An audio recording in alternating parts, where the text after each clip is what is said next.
اعوذ باللہ من الشیطان الرجیم بسم اللہ الرحمن الرحیم سبحان اللہ و بحمدہ سبحان اللہ العظیم صلی اللہ علیہ وآلہ وسلم۔ جیسے کہ پچھلی ویڈیو میں نے اپنی بہنوں سے ان کی بیٹیوں کے بارے میں ان کو کچھ مشورے دیے تھے، آج میں اپنی بہنوں کو اپنے چھوٹے بیٹوں کے بارے میں کچھ مشورہ دوں گی۔ اپنے چھوٹے بچوں کے ساتھ آپ بہت نرمی، پیار، محبت کے ساتھ پیش آئیں۔ ان کو آپ اپنا اچھا رویہ اختیار کریں گی تو وہ بچے بھی آپ سے اخلاق سیکھیں گے۔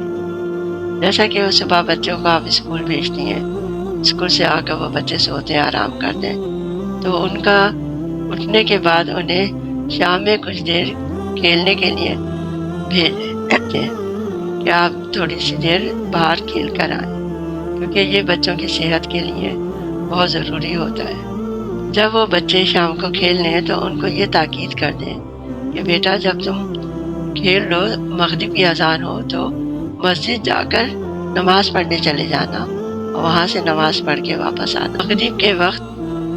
مغرب کے بعد جو ہے بچے گھر سے باہر نہ نکلیں۔ اس طرح سے ان بچوں کو یہ عادت پڑ جائے گی، بچپنے سے عادت پڑ جائے گی کہ ہمیں مسجد میں نماز پڑھ کے گھر میں آنا ہے اور رات کو گھر سے باہر نہیں نکلنا۔ باقی یہ ہے کہ آپ ان کو باتیں بتائیں، اچھی ان کو اخلاق سکھائیں، ان کے ساتھ محبت پیار کے ساتھ، اور ان کے ہاتھ میں موبائل نہیں دیں، کیونکہ موبائل نے آج کل چھوٹا بڑا ہر کوئی اس میں انوالو ہوتا ہے، اور بڑے سے بڑے چھوٹے زیادہ بگڑنے کے احتمال رہتا ہے، کیونکہ ان کے ذہن ناپختہ ہوتے ہیں اور وہ کہتے ہیں دنیا میں یہی کچھ ہو رہا ہے اور اسی طرح سے ہمیں زندگی گزار۔ تو ان کی تربیت آج کل ماں باپ نہیں کر رہے، بلکہ ان کی تربیت موبائل دیکھنے سے اور دوسری چیزوں سے ہو رہی ہے۔